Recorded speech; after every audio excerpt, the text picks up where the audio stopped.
So maybe you people might have already attended the demo class. So now by this time you might be knowing what is Snowflake, right? So why the Snowflake is becoming so popular in the data warehousing market.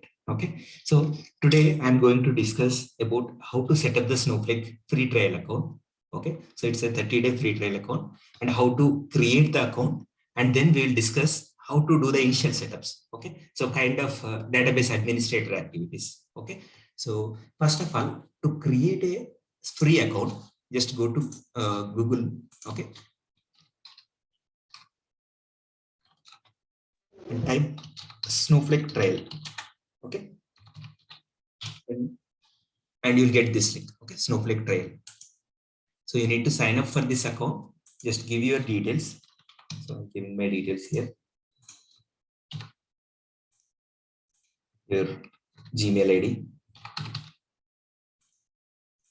Company name is mandatory. You can give any name. Okay, the country. Okay. And if you don't want to get any updates to your email, you can check this box. Okay. So if there are any new features are coming or something, they'll send an email generally. So you can check this box in order to not receive any emails to your email. Okay. So just click on continue.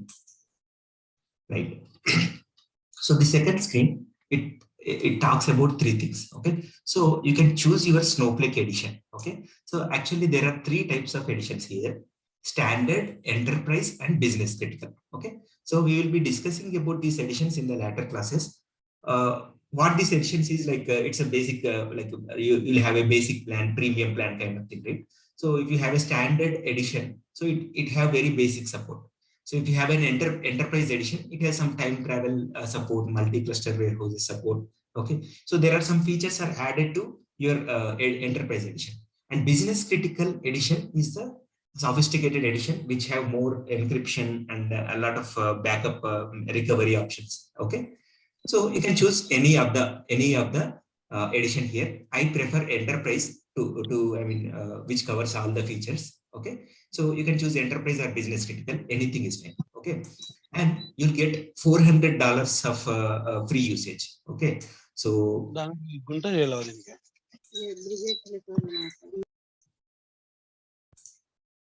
okay, so you'll get a $400 of free usage. Okay, so this account will be valid for 30 days, or if you reach these $400 of usage within 30 days, then your account will expire. So whichever is earlier, is 30 days is earlier, or you have already used for $400.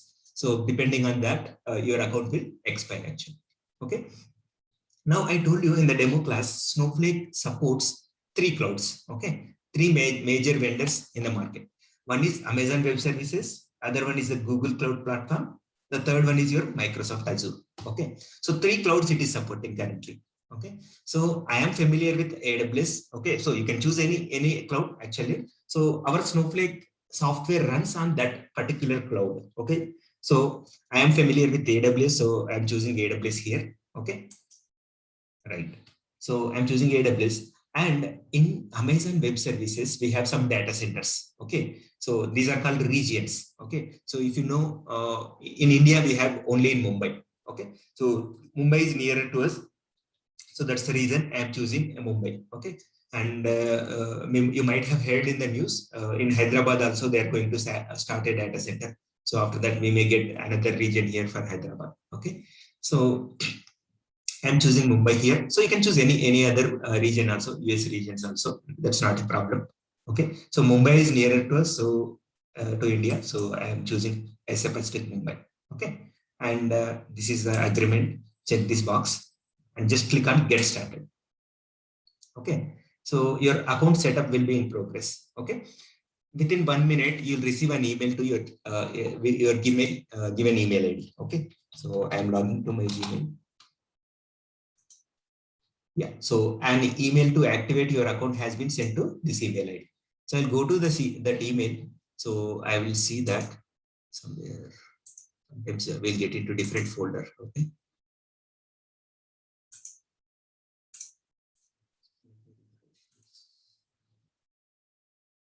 Right. So you'll get an email like this: activate your Snowflake account. Okay. So open this email.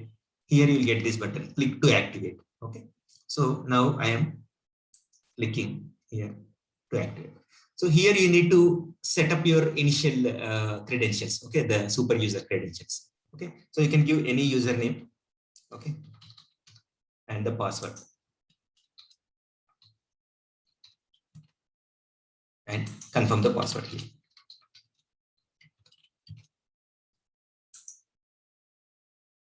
So immediately it will redirect you to the Snowflake UI page. Okay, so this is the Snowflake user interface where exactly you'll run your queries. Okay, so this is my Snowflake user interface. Okay, to see how simple it is to create an account. So within maybe five minutes, I have created the account, and now I'm ready to run my queries on Snowflake. Okay, so this is the advantage with cloud. So you don't need to worry about your hardware or installing your software or updating your software, right? So automatically everything is provided in the cloud. So this is called software as service. They call it as SaaS. Okay. So this Snowflake is currently running on AWS cloud. Okay. So this is my user interface. Okay. So in this user interface, basic things that you need to know is what is a worksheet. Okay. So a worksheet is the like if you want to run some queries. Okay. So let's say I want to run a select query. So this is your worksheet actually. Okay. So if I want to open a new worksheet or new session, just I can click on this plus symbol. See here. So you can open any number of worksheets here. Okay. So in the worksheet, you need to set up some things like roles, virtual warehouses, databases, schemas. Okay. That we will discuss. Okay. And if you want to run any query, let's say I want to run some query, what is the current timestamp? Current time. Okay. So there is a function. So just select current timestamp. So click this. It will display the current timestamp. Okay. So this is where you'll execute your SQL queries, and here you'll see your output. Okay. So this you can say as the schema explorer. Okay. So exactly what are the databases available, what are the schemas available inside it, and what are the tables available inside it. Everything you'll see it here. So we'll discuss what is a database schema and everything now. Okay. So this is a basic introduction to your UI. Okay. So this is a SQL new worksheet that where you can run your SQL queries. Here you will get the output pane, and this is your schema explorer. And to run some queries, you need to set some properties here, like the role, what is the virtual warehouse, what is the database, what is the schema. Okay. So all these things we will be discussing now. Okay. So this is a way to create a free account. Now we'll discuss to the, we'll go to the actual topics. Okay. So what is your object hierarchy in Snowflake? Okay. Generally, the high level object is your Snowflake account. Okay. So my Snowflake account is this. Okay. So generally the account ID is this one, OW49559. Okay. So this is called your account ID. Okay. So in the URL, these digits after HTTPS are called your account ID. After that, you will have your AWS region. So this is Asia Pacific South 1. That means it's Mumbai. And after that, you will have a snowflakecomputing.com. Okay. So this will be common to any URL. Okay. So let's say if I take another account, so this is my account ID. Okay. So this is my AWS region. And then this is snowflakecomputing.com. So you'll get a URL like this. Okay. So here, this is your account, OW49559. Okay. So if you consider the object hierarchy, so any database will have an object hierarchy, right? How your tables are organized, where exactly you are creating your objects. Okay. So to know that, first you need to know your object hierarchy. So the highest level object or container, you can say this as a container. So it's an account, my Snowflake account. Okay. Inside my account, I can have databases. Okay. I can have users. I can create new users. I can create new roles. I can create new virtual warehouses. And there are a lot of other objects inside the account. Okay. So we'll be discussing about each and every object. So inside an account, you can have a database. Okay. So this disc symbol indicates your database, right? So inside that, you can have schemas. The star symbol indicates your schema. Okay. Okay. So the star symbol indicates your schema, right? So that's what this diagram is showing. So you'll have a database. Inside that, you can have a schema. Okay. So inside the schema, actually, you need to create the tables. Okay. Here, exactly, you'll create the tables You can create the views. Okay, so you can there is a specific object called stage, okay, to point to your files in cloud. Okay, stages, stored procedures, user defined functions. There are a lot of other objects like materialized views. Okay, so we'll be discussing all the objects. Okay, basically this is the hierarchy. So you'll have an account, and this first level containers are called your account level objects. Okay, so these are the account level objects. Inside that you will have the schema, and inside schema you will have the lowest level of your objects. Okay, this is your object hierarchy, right? So you can see it here, database.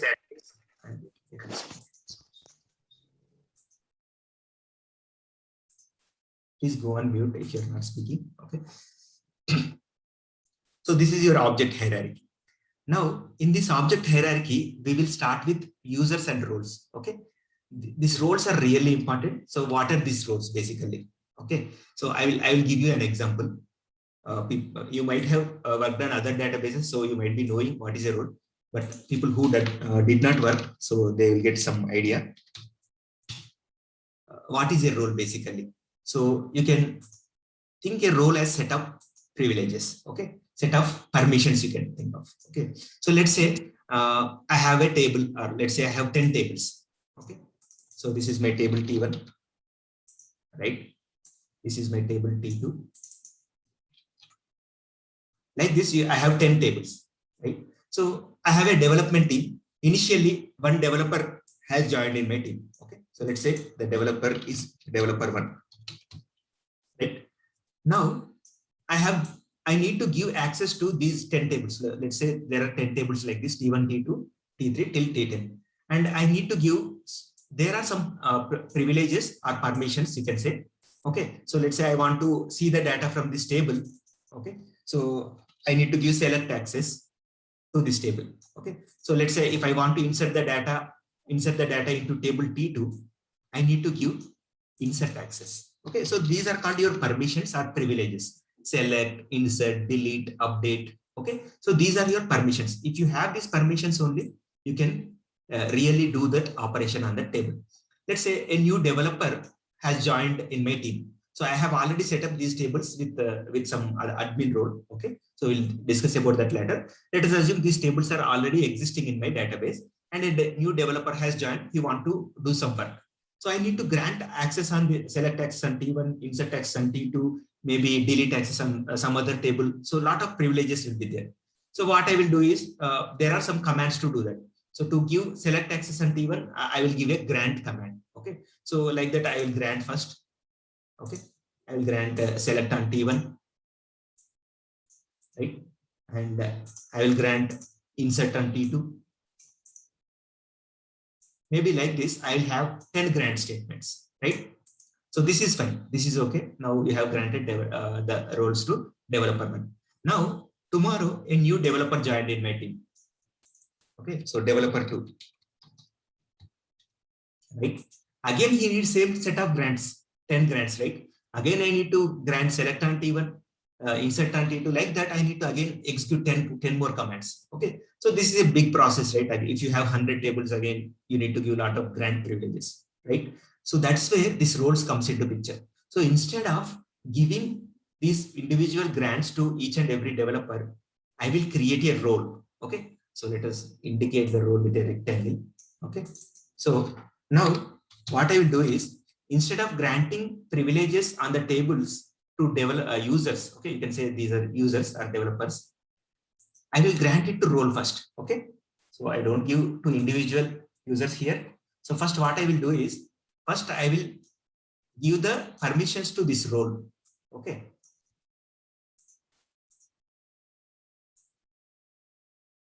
right? So first I am giving the permissions to this role. Now this role has access to your table T1 and table T2, select access on T1, insert access on T2, like the 10 tables I have given. Now this role is a bunch of privileges. So it is having, so it's a bunch of privileges, or you can say a box. Okay. Now what I will do is, instead of giving each and every single privilege to developer, so developer 1 has joined in my team. So I'll give the access to developer. Okay. I will grant this role to this developer. I don't give all the 10 objects privileges to this developer. Just I will give this role to this developer. Now tomorrow new developer has joined. Simply I will again grant this role to this developer also.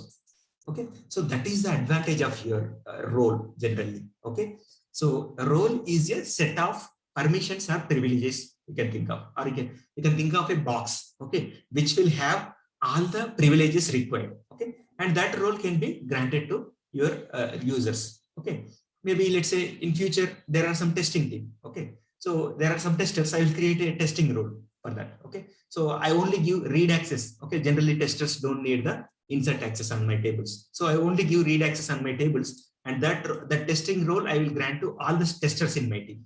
Okay, so this is the advantage of your role. So you can bind all the permissions together and grant that role to the individual users. Okay, so these are users, right? Okay. Now you understood what is a user and what is a role. Okay, and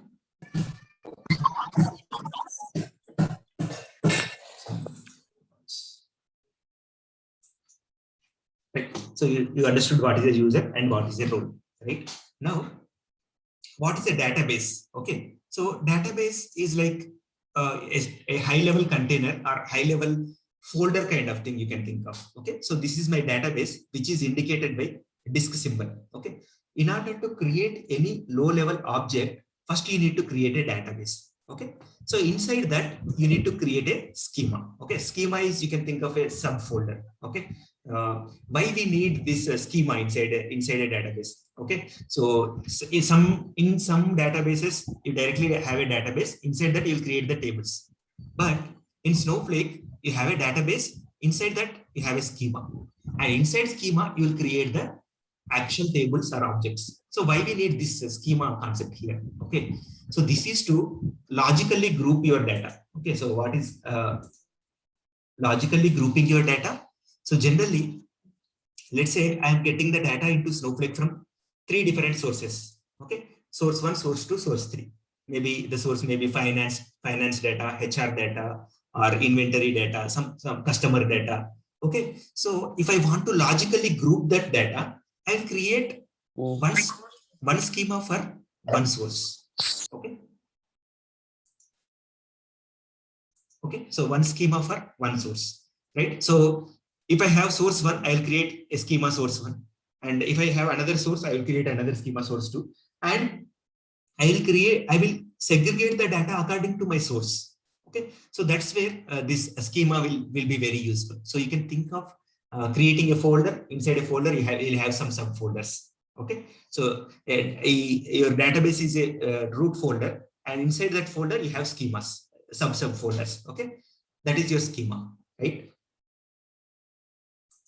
And you already know what is a virtual warehouse, right? So virtual warehouse is your computing power. It's like your CPU. Okay, so you can create your virtual warehouses in the Snowflake, and you can grant the permissions. So we'll be discussing about this later, and we will see mostly about roles today. Okay, so what is a role, and what are the predefined roles given by Snowflake? Okay, so we'll see now. Okay, so this is the role hierarchy. So if you see here in the blue colored boxes, these are the predefined roles given by Snowflake. Okay, so there are 2 kinds of roles you can think of. Okay, so first predefined roles and custom roles. So predefined roles, by default, they will come with your Snowflake account. You don't need to create them. Custom roles, we need to create them as per our need. Maybe for development team, I may create a development role. For data science team, I will create a data science role. For testing team, I need to create a testing role. For reporting team, I may need to create a reporting role, right? So these are called your custom roles. According to your project, you'll create it. But Snowflake already created some roles. So initially, to set up your account, you need these roles. Okay, so to create all the things, you need these predefined roles, right? So the diagram that I am showing now, so all the blue colored boxes are your predefined roles. Okay, so you have account admin role, you have security admin, sysadmin, you have user admin role, and you have public role. Okay, so we'll go one by one. Okay, so first let me discuss about your sysadmin role. Okay. So generally account admin role is your super user. Okay. So he can do anything on with your account. Okay. So he is a super user or boss of your account. Okay. So generally in real time, this account admin role will be granted to only very less people, maybe one or two. Okay. So if you are working in the onshore and offshore model, maybe in the onshore, one guy will have this role. Okay. In the offshore, one more guy will have this role. Okay.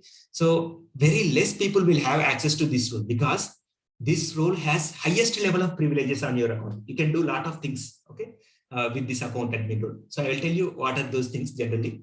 So account admin is your super user role. Okay, it has a lot of privileges.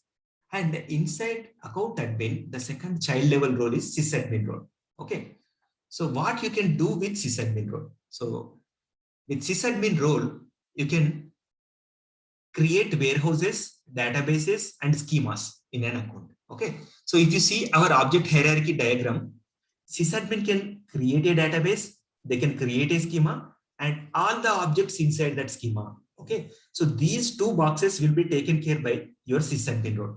Okay, now see, we'll go directly into the example. Okay, so I'll go to sysadmin role first.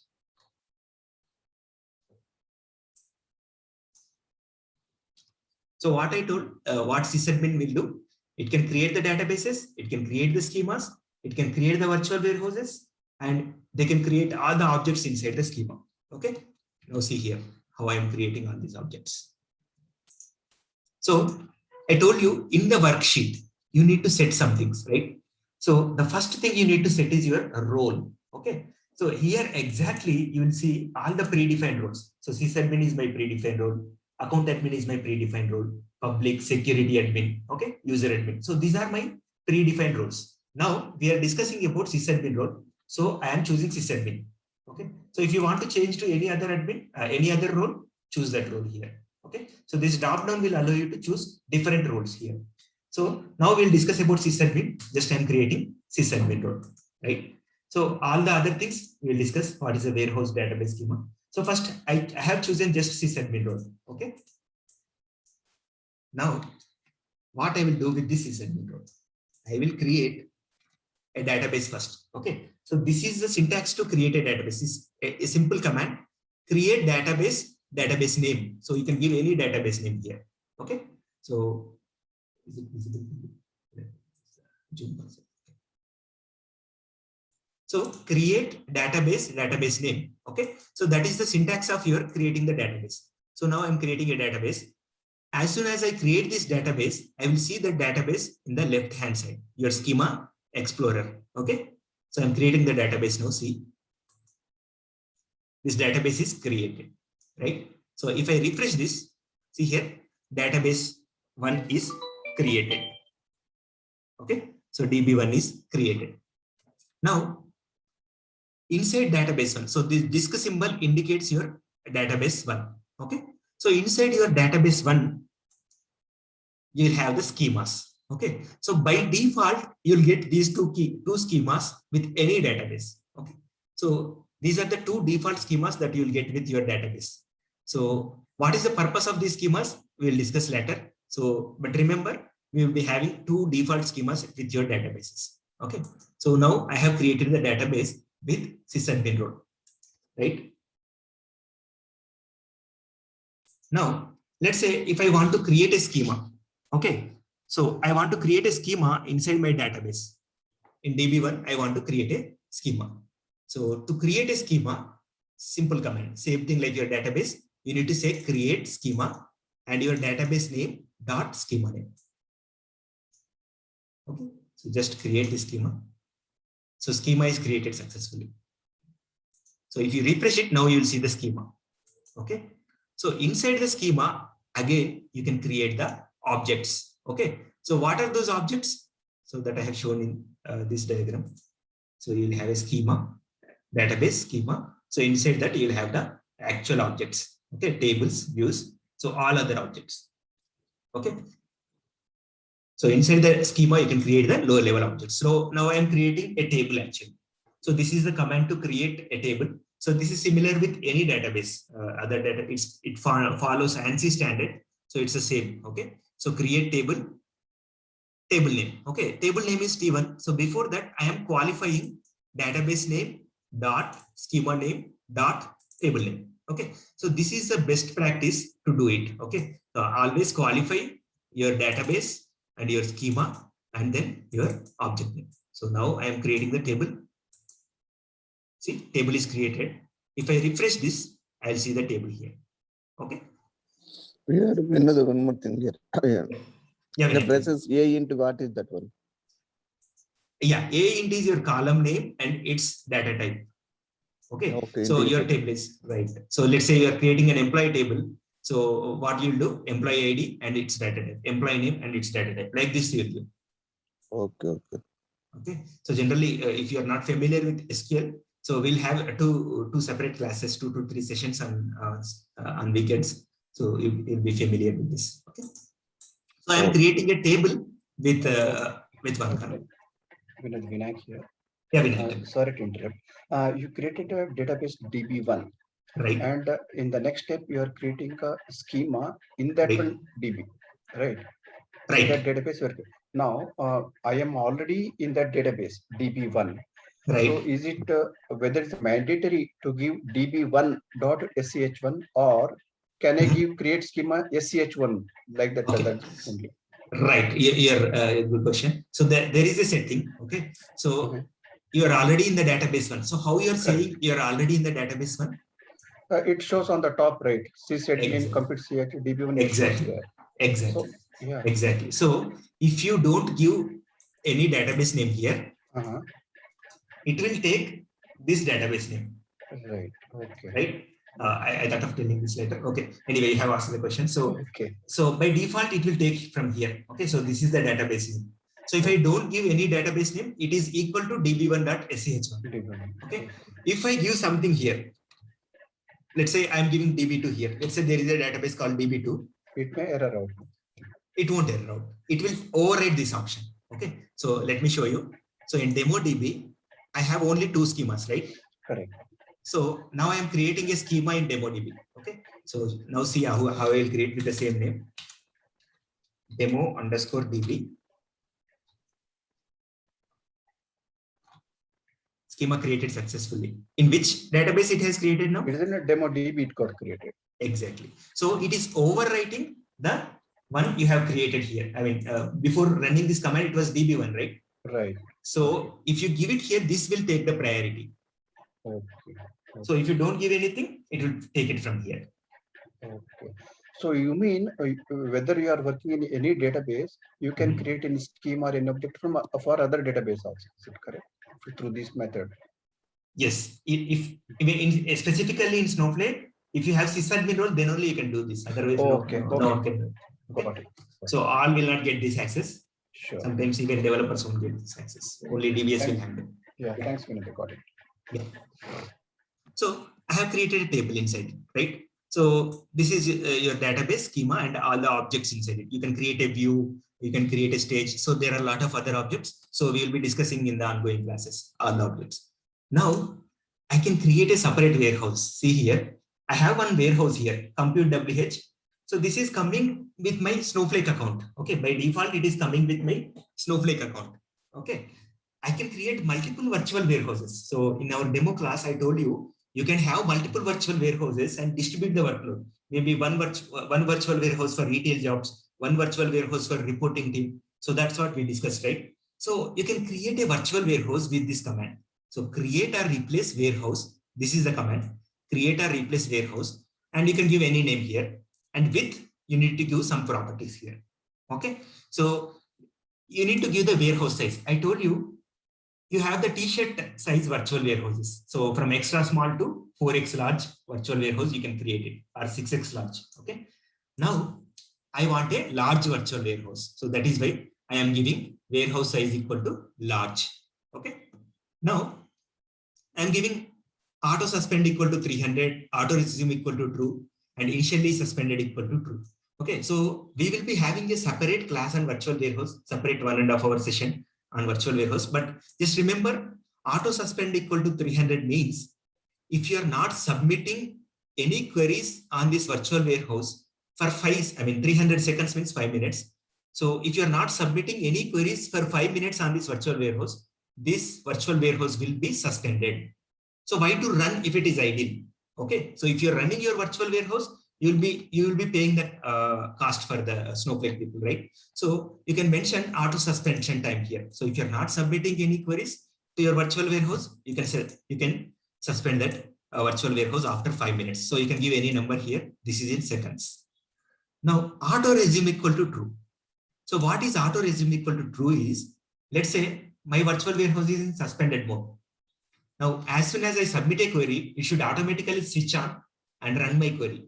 Okay, so that indicates your auto resume equal to true. So if you give auto resume equal to true, as soon as you submit a query on your virtual warehouse, so it will create, it will activate your virtual warehouse and it will run your query.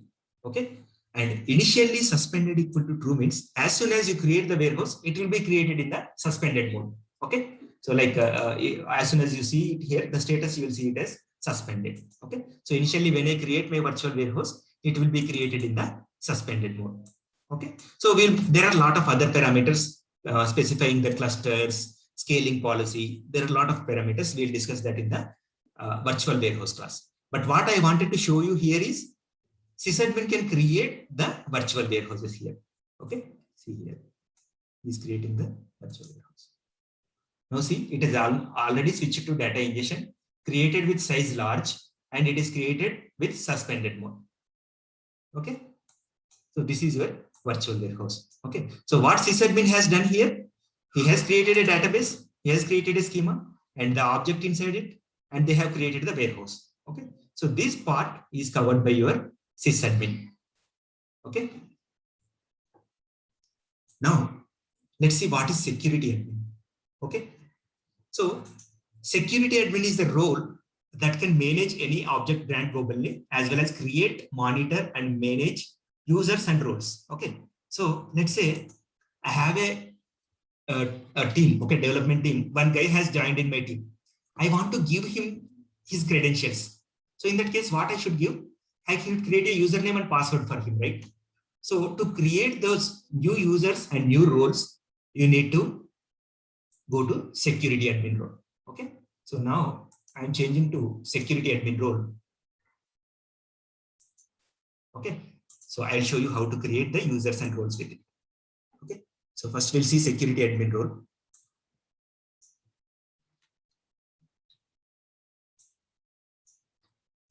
Okay, so forget about this role first. First, let us create a user. Okay, so let's say one guy has joined in my team and I want to give him the credentials. Okay, so see here, first I'm giving create or replace user, username, and password is this. And okay, let us omit this default role part and let me discuss that later.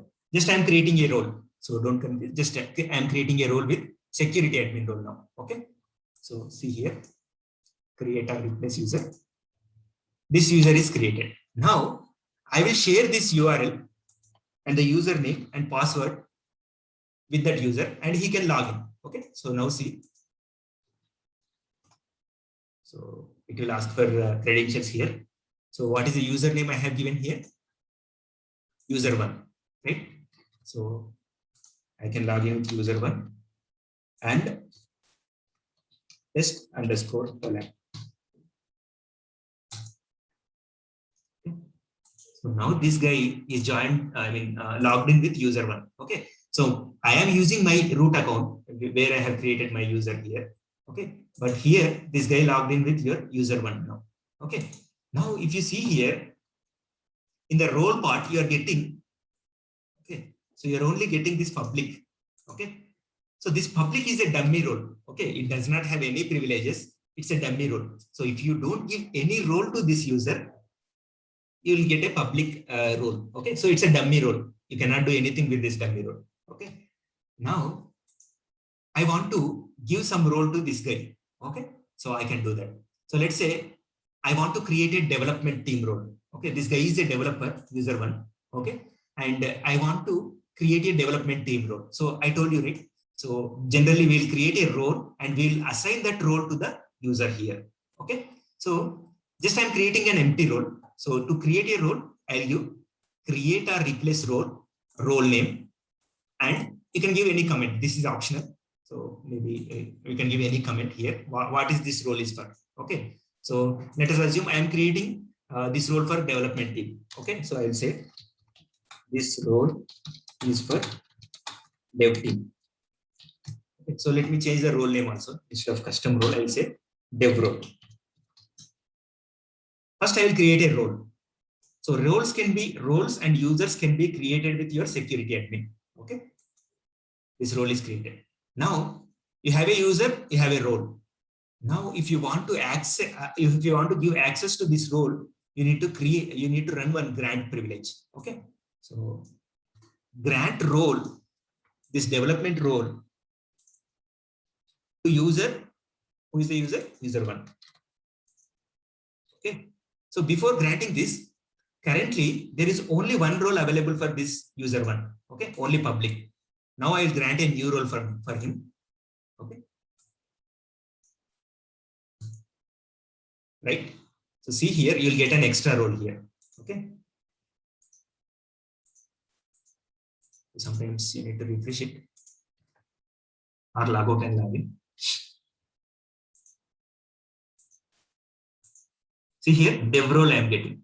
Okay. Simply an empty role I have created and gave him. Okay. He does not have any warehouse or database schema access, but simply he has this dev role. Okay.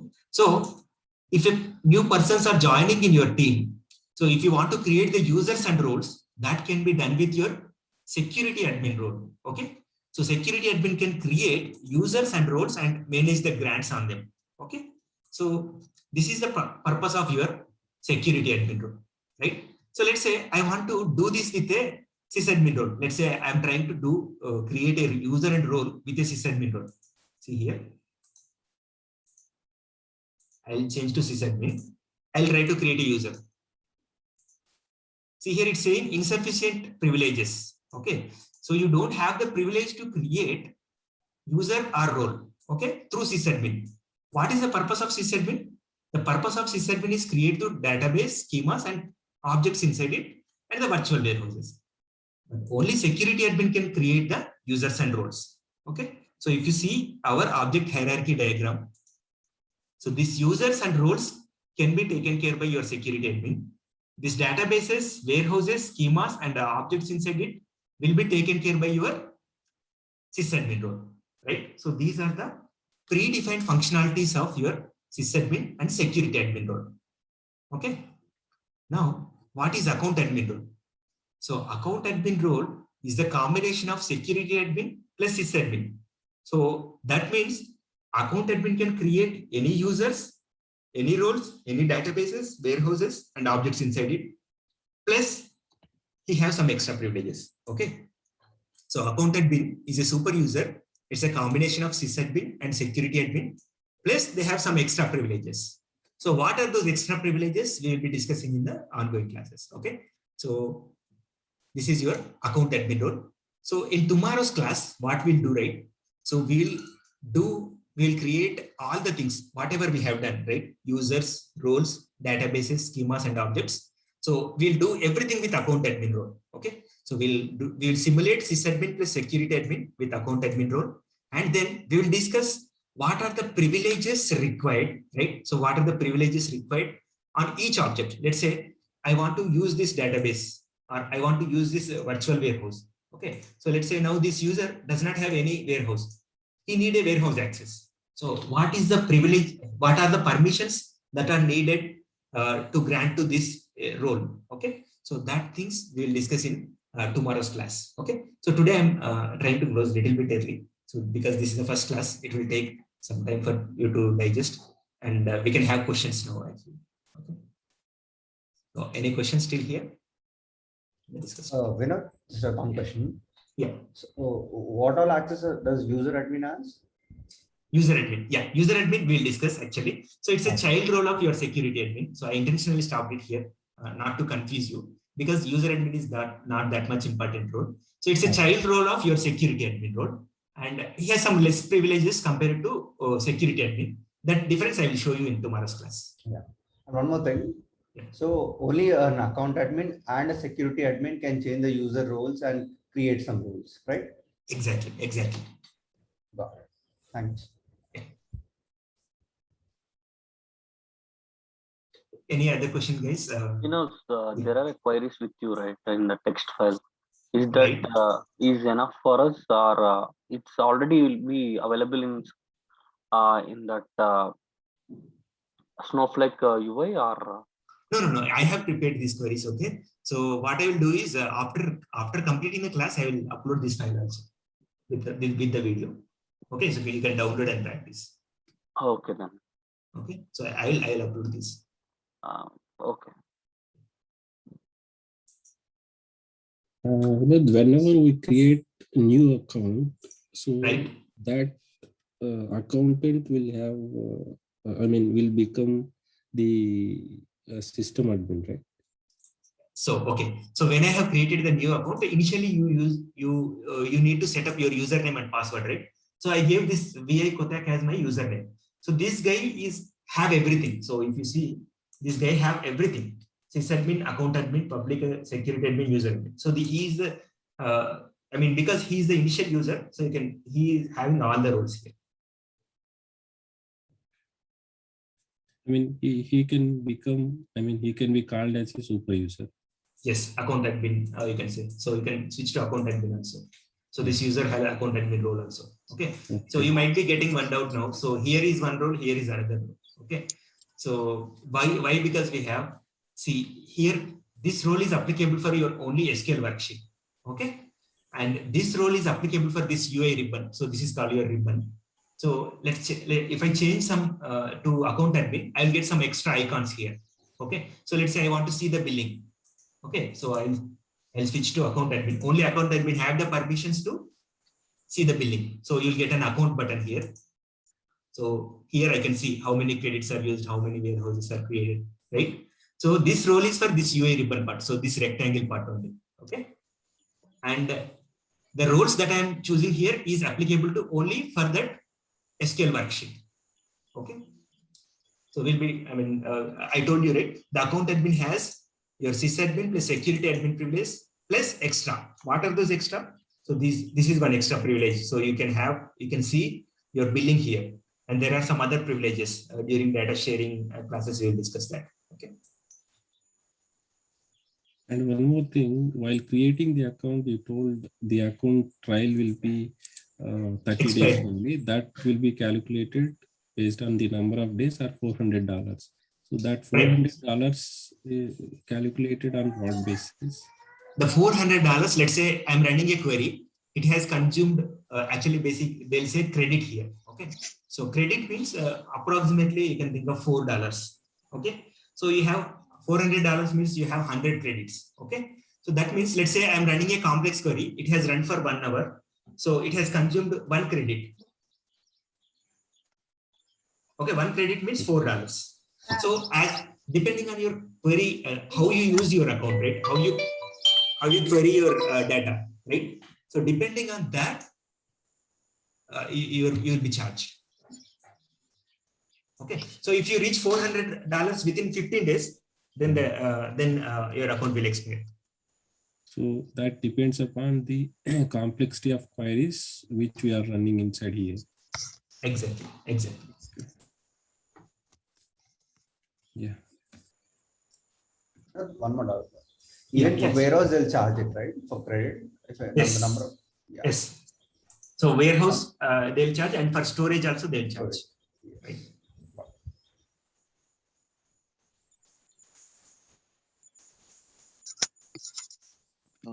In Snowflake, there will be 2 different, right? Compute and storage. Correct. They will be going to charge for both, or? Yes, both. So if you see in the billing dashboard, this is for your compute. Okay. So the credits used here is for compute. And after that, you'll see average storage here. And for that average storage, you'll have a separate billing. Okay. For 1 TB, maybe the charge is 1 credit, something like that. For 1 month, if you store 1 TB, the charge is like 1 credit, something like that.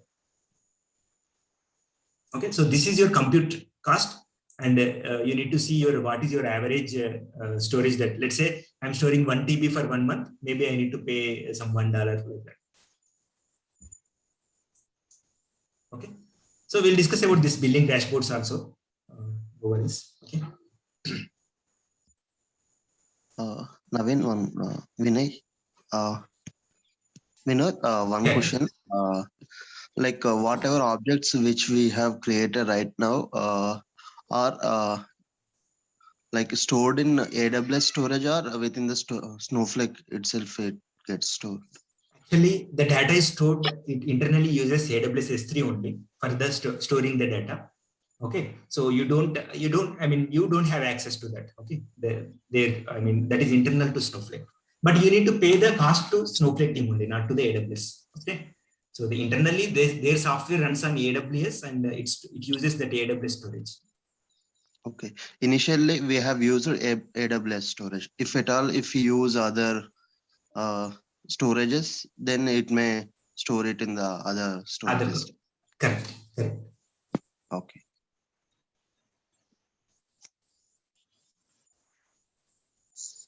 Yeah, we know actually while creating account, you have selected AWS, right? So Right.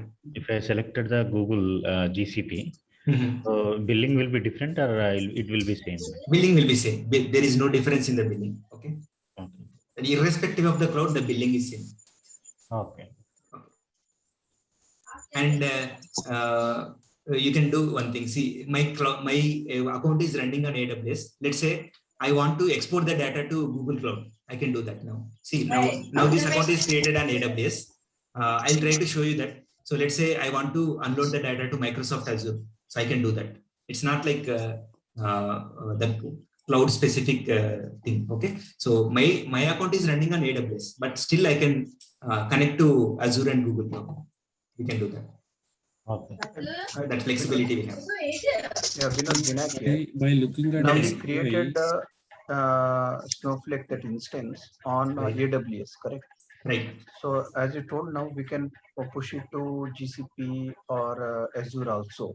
The data, So, you can export it Data. to. So Yes. is there any cloud specific features Snowflake has? Because something features may work on one thing or other platform. Correct. Okay. May So not, there are some features that Snowpipe notification setup. Some features are there in the documentation. They have clearly mentioned it. So this feature will be only working on these clouds, and this feature is not working on the other cloud. Okay. Why I'm asking means, suppose now we are working on AWS, fine. Everything Right. setup is taken care. Right. Now suppose we are going to some other client. I can't tell they want GCP or this one. So Right. we have to tell them clearly, okay, these features may work or may not work. Correct. So across the platforms, almost AWS and Azure has the support to everything, but they are a little bit lagging in the Google Cloud. Okay, so very small features they are not supporting in the Google Cloud. They mentioned that in the future they'll also support in Google Cloud. Okay, Fine. but very basic, all the basic features are supported across 3 clouds. There is no problem. Vinod, one more question. Just by looking at the UI which we are presenting now, can we tell which cloud we are working? Cloud, I think we can. 1 second. Let me see that in the exactly. See here. So here, if you click on this arrow button, edition, which cloud I am using? Here I am using Amazon Web Services, and this is my region, Mumbai. So this is the basic UI provided by Snowflake. You can use your own tools also. Okay, maybe if you work with Oracle, you use Toad, right? For Teradata, there is SQL Assistant. Okay, one more such this kind of tool I really like this DBeaver. Okay, so DBeaver is one tool which have not only to Snowflake, it can connect to any database. Okay, so I like this tool because it has some extra options when compared to Snowflake UI. Okay, so this is one tool. Anyway, we are going to, I'll show you how to install this and connect to Snowflake. So DBeaver is one of the good tool I can suggest you. Okay, so apart from Snowflake UI, this DBeaver is good actually. So I can connect to Postgres. I see here they're providing a lot of modern database connections here. So lot of databases they can Snowflake, SQL Server, MySQL. Okay. So we can define the connection to Snowflake also from DB.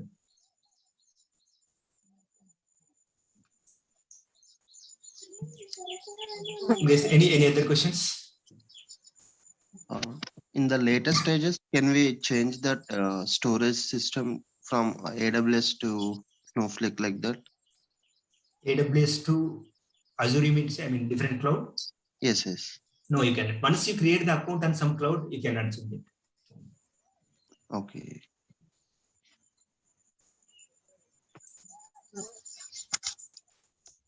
Okay, so but you can export the data to across different cloud. Let's say I have some data, some customer data, and I want to export it to Google Cloud. Now my account is running on AWS, but still I can connect to Google Cloud. Okay, so Google Cloud Storage, and I can put the data there. Why? Because we have done one use case on this also. So Google generally has it's like ahead of all other data warehouses in machine learning concepts. Okay, so they have very good support for machine learning things. So we need some data. We need to do some machine learning algorithms on our data. So Snowflake does not have that much support on ML. So what we did is we exported the data to Google Cloud, and they have a separate database called BigQuery. You might heard of this. So Google BigQuery. So we exported the data to Google Cloud, and from there to BigQuery, and there we have applied the machine learning algorithms. Okay. So we are not concerned about on which cloud it is running. Okay, so just it is running a software and a cloud in the background. So it does not matter actually. Okay, only as Vinayak said, there are some limitations with Google Cloud. Maybe they will support that in the future releases. Yeah. And yes, if you don't have any other questions, we'll stop it today, and we'll meet tomorrow at the same time. We had a good session. Thanks. you. Thanks. Yeah, thank you very much. Thank you, Vinod.